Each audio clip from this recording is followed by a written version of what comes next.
ಮಾನ್ಯ ಡಿ.ಕೆ. ಶಿವಕುಮಾರ್ ಸಾಹೇಬ್ರ ಬಗ್ಗೆ ತಾನೇ ರಾಜ್ಯದ ಮಹಾ ಮೇಧಾವಿ ರಾಜಕಾರಣಿ, ಪ್ರಬುದ್ಧ ರಾಜಕಾರಣಿ ಅಥವಾ ಎಲ್ಲವನ್ನೂ ತಿಳಿದಿದ್ದೀನಿ ಅನ್ನೋ ರೀತಿಯಲ್ಲಿ ತನ್ನ ಮಾತಿನಲ್ಲಿ ಅಗೌರವನ್ನ ತೋರಿಸ್ಕೊಂಡು ವಿವೇಕ ಇಲ್ಲದೆ ಡಿ.ಕೆ. ಶಿವಕುಮಾರ್ ಸಾಹೇಬ್ರನ್ನ ಏಕವಚನದಲ್ಲಿ ಮಾತಾಡೋ ಒಂದು ಹಂತಕ್ಕೆ ಹೋದಂತ ಮಿಸ್ಟರ್ ನಿಖಿಲ್ ರವರಿಗೆ ನಾನಿವತ್ತು ಒಂದಷ್ಟು ಉತ್ತರಗಳನ್ನ ಕೊಡಬೇಕು ಅಂತ ಹೇಳಿ ನಿಮ್ಮೆಲ್ಲರೂ ಪತ್ರಿಕಾಗೋಷ್ಠಿಯನ್ನ ಕರೆದಿದ್ದೀನಿ. ಮಿಸ್ಟರ್ ನಿಖಿಲ್ ರವರೇ, ಈ ರಾಜ್ಯದ ಅನುಭವಿ ರಾಜಕಾರಣಿ ಮಾನ್ಯ ಉಪಮುಖ್ಯಮಂತ್ರಿಗಳಂತ ಡಿ.ಕೆ. ಶಿವಕುಮಾರ್ ಅವರ ಬಗ್ಗೆ ಮಾತನಾಡ್ತಕ್ಕಂಥ ರಾಜಕೀಯ ಅನುಭವ ಆಗ್ಲಿ ಅಥವಾ ವಯಸ್ಸಾಗ್ಲಿ ನಿಮ್ಗಾಗಿಲ್ಲ. ನೀವೇನಾದ್ರು ಮಾತಾಡಬೇಕು ಅಂತಿದ್ರೆ, ನಿಮ್ಮ ಮಾತಿನ ಚಪಲ ನಿಮಗೆ ತೀರ್ಸ್ಕೋಬೇಕು ಅಂತಿದ್ರೆ, ನಿಮ್ಮ ವಯಸ್ಸಿಗೆ ಸರಿಸಮಾನವಾದಂತ ವ್ಯಕ್ತಿಗಳ ಬಗ್ಗೆ ಮಾತಾಡಿ ಅಂತೇಳಿ ಈ ಮೂಲಕ ನಿಮಗೆ ಎಚ್ಚರಿಕೆಯನ್ನ ನಾನು ಈ ಮೂಲಕ ಕೊಡ್ತಾ ಇದ್ದೀನಿ. ನಿಮ್ಮನ್ನ ಯಾಕೆ ನಾನು ಮಿಸ್ಟರ್ ನಿಖಿಲ್ ಅಂತ ಆಸೆ ಅಂತ ಹೇಳಿದ್ರೆ, ಮಿಸ್ಟರ್ ನಿಖಿಲ್ ಅಂತ ಪದವನ್ನ ಪ್ರಯೋಗ ಮಾಡಿದೆ ಅಂತ ಹೇಳಿದ್ರೆ, ಮಿಸ್ಟರ್ ನಿಖಿಲ್ ಮುಂದೆಗಡೆ ಕುಮಾರಸ್ವಾಮಿ ಅಂದ್ರೆ ಮಾತ್ರ ನಿಮಗೆ ಬೆಲೆ.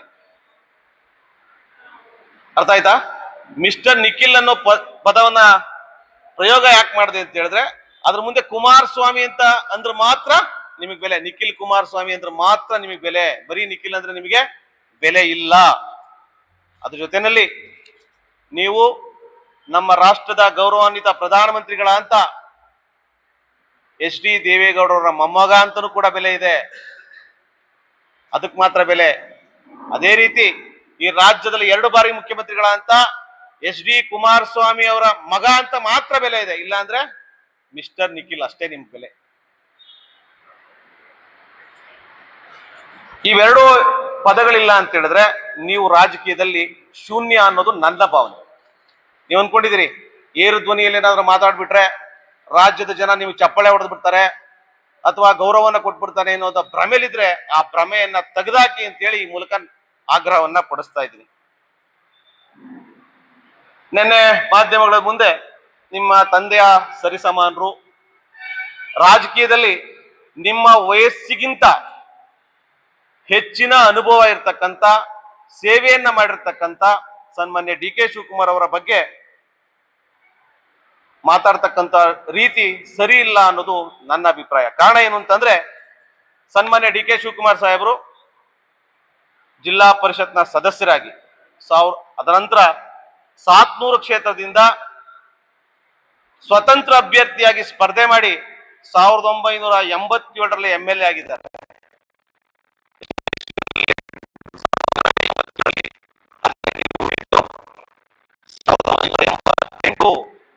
ಇದನ್ನ ಮರಿಬೇಡಿ. ನಿಮ್ಗೀಗ 38 ವರ್ಷ ವಯಸ್ಸು. ನಮ್ಮ ಡಿ.ಕೆ. ಶಿವಕುಮಾರ್ ಸಾಹೇಬರಿಗೆ ರಾಜಕೀಯ ಅನುಭವನೇ 45 ವರ್ಷ. ನಿಮ್ಮ ವಯಸ್ಸು 38. ನಿಮ್ಮ ವಯಸ್ಸಿಗೆ ಮೀರಿದ ಮಾತುಗಳನ್ನ ದಯಮಾಡಿ ಅಥವಾ ನಿಮ್ ಯಾವುದೇ ಕಾರ್ಯಕ್ರಮಗಳಲ್ಲಿ, ಯಾವುದೇ ಪತ್ರಿಕಾಗೋಷ್ಠಿಗಳಲ್ಲಿ ನಿಮಗೆ ವಯಸ್ಸಿಗೆ ಮೀರಿದಂತ ಧ್ವನಿಯನ್ನ ಮಾತಾಡಬೇಡಿ ಮಿಸ್ಟರ್ ನಿಖಿಲ್ ರವರೇ ಅಂತ ಈ ಮೂಲಕ ಹೇಳ್ತೀನಿ. ನೀವು ಅವಾಗಲೇ ಫಸ್ಟ್ ಈ ಪತ್ರಿಕಾಗೋಷ್ಠಿ ಮುಂಚೆ ನಾನು ಹೇಳಿದೆ ಮಾತಾಡ್ತಾ, ಎಚ್.ಡಿ. ಕುಮಾರಸ್ವಾಮಿ ಅವರು ಮತ್ತು ಗೌರವಾನ್ವಿತ ಪ್ರಧಾನಮಂತ್ರಿಗಳಂತ ದೇವೇಗೌಡರವರ ಹೆಸರಿಲ್ಲ ಅಂತ ಹೇಳಿದ್ರೆ ನೀವು 0 ಅಂತ. ನಿಮ್ಗೆ ಹೆಸರು ಬಂದಿದ್ದಲ್ಲಿ ನಿಖಿಲ್ ಅಂತ ಫೇಮಸ್ ಆಗಿದ್ದಲ್ಲಿ, ನಿಮ್ಗೆ ಹೆಸರು ಬಂದಿದ್ದು ನಿಖಿಲ್ ಅಂತ ಹೆಸರು ಬಂದಿದ್ದು ಒಂದೇ ಒಂದು ಕಾರ್ಯಕ್ರಮದಲ್ಲಿ. ಸನ್ಮಾನ್ಯ ಕುಮಾರಣ್ಣವರು ನಿಖಿಲ್ ನಿಖಿಲ್ ಎಲ್ಲಿದ್ಯಪ್ಪ ಅಂದಾಗ ಮಾತ್ರ ಈ ರಾಜ್ಯ ಜನ ಗೊತ್ತಾಯ್ತು.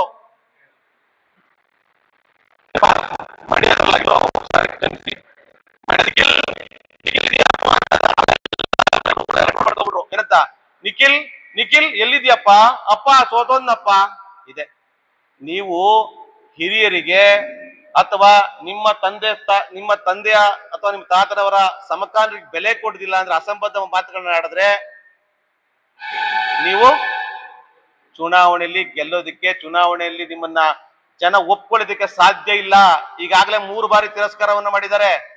ರಾಮನಗರದ ಜನ ತಿರಸ್ಕಾರ ಮಾಡಿದ್ದಾರೆ, ಮಂಡ್ಯ ಜನ ತಿರಸ್ಕಾರ ಮಾಡಿದ್ದಾರೆ, ಚನ್ನಪಟ್ಟಣ ಜನನು ಕೂಡ ತಿರಸ್ಕಾರ ಮಾಡಿದ್ದಾರೆ.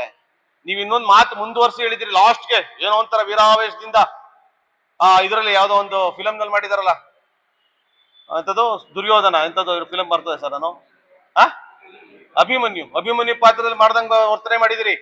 ಡಿ ಕೆ ಶಿವಕುಮಾರ್ ಅವರೇ, 2028ಕ್ಕೆ ನೀವು ಮಾಜಿ ಆಗ್ತೀರಿ ಅಂತ. ಏನಂತ 2028ಕ್ಕೆ ನೀವು ಮಾಜಿ ಆಗ್ತೀರಿ ಅಂತ ಹೇಳ್ತೀನಿ. ನಾನ್ ನೇರವಾಗಿ ಮಿಸ್ಟರ್ ನಿಖಿಲ್ ಕೇಳ್ತೀನಿ, ನೇರವಾಗಿ ಮಿಸ್ಟರ್ ನಿಖಿಲ್ ಅವರು ಕೇಳ್ತೀನಿ, ಮೊದಲು ನೀನ್ ಹಾಲಿ ಆಗಪ್ಪ, ಬೇರೆಯವ್ರ ಮಾಜಿ ಮಾಡೋದಿರ್ಲಿ, ಮೊದಲು ನೀನು ಹಾಲಿ ಆಗಪ್ಪ, ಬೇರೆಯವ್ರನ್ನ ಮಾಜಿ ಮಾಡಕ್ ಹೋಗ್ಬೇಡ. ನೀನ್ ಸುಮಾರು ಜನ ನಿಮ್ಮ ಪಕ್ಷದಲ್ಲಿ ಪಾಪ ಮಾಜಿ ಆಗಿ ಹೊಟ್ಟೋದ್ರು ಸುಮಾರು ಜನ ಅವ್ರೆ. ಬಟ್ ನಾನ್ ನಿನ್ ಕೇಳ್ತಾ ಇದ್ದೀನಿ ನೇರವಾಗಿ, ನೀನು ಫಸ್ಟ್ ರಾಜ್ಯದ ಉಪಮುಖ್ಯಮಂತ್ರಿಗಳ ಬಗ್ಗೆ, ಗೌರವಿತ ಡಿ ಕೆ ಶಿವಕುಮಾರ್ ಅವ್ರ ಬಗ್ಗೆ ನೀವು ಮಾತಾಡಿ. ನೀನ್ ಯಾವತ್ತೂ ಕೂಡ ದಾನ ಧರ್ಮ ಮಾಡಿ, ನಿಮ್ ತಂದೆಯವ್ರು ಮಾಡಿದ್ದಾರೆ, ಅಥವಾ ದೇವೇಗೌಡರು ಮಾಡಿದ್ದಾರೆ ಒಂದಷ್ಟು ಜನಸೇವೆಯನ್ನ. ನೀನ್ ಯಾವತ್ತು ಇನ್ನೂ ಮಾಡಿಲ್ಲಪ್ಪ. ನೀನ್ ಯಾವ ಧರ್ಮರು ಇಲ್ಲಿ ರಾಮನಗರ ಜಿಲ್ಲೆನಲ್ಲಿ ಒಂದು ಹೆಲ್ತ್ ಕ್ಯಾಂಪ್ ಮಾಡಿಲ್ಲ, ಅಥವಾ ದಾನ ಧರ್ಮ ಮಾಡಿ ಎಲ್ಲರೂ ಕೂಡ ಏನು ಎಷ್ಟು ಬೇಕೋ ಅಷ್ಟು ಹಂಚಿಲ್ಲ. ನಾನು ಅವತ್ತು ಕೇಳಿದೆ ಲಾಸ್ಟ್ ಟೈಮ್, ನಾವು ಸೆಪ್ಟೆಂಬರ್ 28ನೇ ತಾರೀಕು ಇಲ್ಲೇ ಪತ್ರಿಕಾಗೋಷ್ಠಿ ಮಾಡಿದೆ. ಏನಂತ, ನಮ್ಮ ತಾಯಿ ಹೆಸರಲ್ಲಿ ಜಮೀನಿದ್ರೆ, ನಮ್ಮ ತಾಯಿಯವರು ಅರ್ಜಿ ಹಾಕಿದ್ರೆ ಆ ಜಮೀನನ್ನ ಆ ವ್ಯಾಪ್ತಿಯಲ್ಲಿ ಇರ್ತಕ್ಕಂಥ ಬಡ ಜನರಿಗೆ ಹಂಚಿಬಿಡ್ತೀನಿ ಅಂತ ಹೇಳಿದ್ರಿ. ನಾನೆಲ್ಲ ಪತ್ರಿಕಾಗೋಷ್ಠಿ ಹೇಳಿದೆ, ತಗೋಬರಪ್ಪ, ನಾವೇ ನಿನ್ನ ಪರವಾಗಿ ನಿಂತು ಗ್ರೇಟರ್ ಬೆಂಗಳೂರು ಅಭಿವೃದ್ಧಿ ಪ್ರಾಧಿಕಾರದಿಂದ ಎಲ್ಲ ಬಡ ಜನರಿಗೆ ನಿಖಿಲ್ ಕುಮಾರಸ್ವಾಮಿ ಅವರು ಕೊಟ್ಟರು ಅಂತ ಪ್ರೆಸ್ ಮೀಟ್ ಮಾಡಿದೆ. ಇಲ್ಲಿವರೆಗೂ ಒಂದು ಉತ್ತರ ಇಲ್ಲ. 9 ತಿಂಗಳಾಯ್ತು, ಇಲ್ಲಿವರೆಗೂ ಒಂದು ಉತ್ತರ ಇಲ್ಲ. ಯಾಕೆ ಉತ್ತರ ಕೊಡಬಾರ್ದು? ಇದಕ್ ಮಾತ್ರ ಉತ್ತರ ಕೊಡಕ್ ನೋಡ್ತೀರಿ. ಯಾವತ್ತೂ ಕೂಡ ರಾಜಕೀಯದಲ್ಲಿ ತಗ್ಗಿ ಬಗ್ಗಿ ನಡಿಬೇಕು. ಬಾಯಲ್ಲಿ ನಾಲ್ಗೆಲ್ಲ ಗಾಯ ಆಗಿದ್ರೆ ಔಷಧಿ ಹಾಕಿದ್ರೆ ವಾಸಿ ಆಗೋಯ್ತದೆ. ನಾಲ್ಗೆಲ್ಲಿ ಗಾಯ ಆಗಿದ್ರೆ ಔಷಧಿ ಹಾಕೊಡ್ರೆ ಅದು ಗಾಯ ವಾಸಿ ಆಯ್ತದೆ. ಆದ್ರೆ ಈ ನಾಲ್ಗೆಯಿಂದ ಬರ್ತಕ್ಕಂಥ ಮಾತುಗಳಿದೆಯಲ್ಲ, ನಾಲ್ಗೆಯಿಂದ ಬರ್ತಕ್ಕಂಥ ಮಾತುಗಳಿಗೆ ಹಚ್ಚೋದಕ್ಕೆ ಯಾವ ಔಷಧಿನೂ ಇರೋದಿಲ್ಲ. ಯಾವತ್ತೂ ಕೂಡ ಶಾಶ್ವತವಾಗಿ ಉಳ್ಕೋತವೆ ನಾ ಮಾತಾಡಿದ ಮಾತುಗಳು. ಇದು ಎಚ್ಚರಿಕೆ ಇರಬೇಕು ಮಿಸ್ಟರ್ ನಿಖಿಲ್ ಅವರೇ. ನಾನು ಮತ್ತೆ ಹೇಳ್ತಾ ಇದ್ದೀನಿ, ಈ ಜಿಲ್ಲೆಯ ಜನ ಇಷ್ಟೊಂದು ಮಾತನ್ನ ಸಹಿಸ್ಕೊಂಡಿದ್ದಾರೆ. ನಾನು ಒಬ್ಬನೇ ಪತ್ರಿಕಾಗೋಷ್ಠಿ ಮಾಡ್ತೀನಿ. ಕಾರಣ ಏನು ಅಂತಂದ್ರೆ, ನನ್ನ ಡಿ ಕೆ ಶಿವಕುಮಾರ್ ಸಾಹೇಬ್ ಹೇಳಿದ್ರು, ನಾನು ಆ ವ್ಯಕ್ತಿಗೆ ಅಥವಾ ಆ ಹುಡುಗನಿಗೆ ನಾನು ಉತ್ತರ ಕೊಡಲ್ಲ, ನಾನು ನಟರಾಜ ಉತ್ತರ ಕೊಡ್ತಾನೆ ಅಂತ. ಉತ್ತರವನ್ನ ಇವತ್ತು ಕೊಟ್ಟಿದ್ದೀನಿ.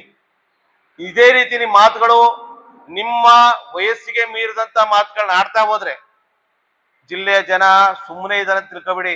ನೀವೆಲ್ಲೆಲ್ಲೋದ್ರೂ ಗೆರೋ ಮಾಡ್ತಕ್ಕಂಥ ಸಂದರ್ಭ ಶುರುವಾಗ್ತದೆ. ಸಾರ್ವಜನಿಕವಾಗಿ ನಿಮ್ಮ ಮಾತುಗಳನ್ನ ಆಲಿಸ್ತಾ ಇದ್ದಾರೆ.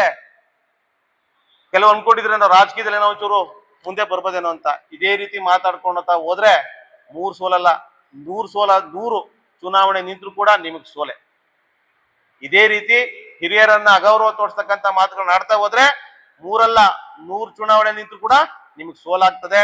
ದಯಮಾಡಿ ಮುಂದೆ ನೀವು ಮಾತಾಡ್ತಕ್ಕಂಥ ಮಾತು ಡಿ ಕೆ ಶಿವಕುಮಾರ್ ಅವ್ರ ಬಗ್ಗೆ ಆಗ್ಲಿ ಅಥವಾ ಹಿರಿಯರ ಬಗ್ಗೆ ಆಗ್ಲಿ ಮಾತಾಡ್ಬೇಕಾದ್ರೆ ಎಚ್ಚರಿಕೆಯಿಂದ ಮಾತಾಡಬೇಕು ಅನ್ನೋ ಮಾತನ್ನ ನಿಮ್ ಮೂಲಕ ನೇರವಾಗಿ ಮಿಸ್ಟರ್ ನಿಖಿಲ್ ಅವ್ರಿಗೆ ನಾನು ನೇರವಾಗಿ ಹೇಳ್ತಾ ಇದ್ದೀನಿ.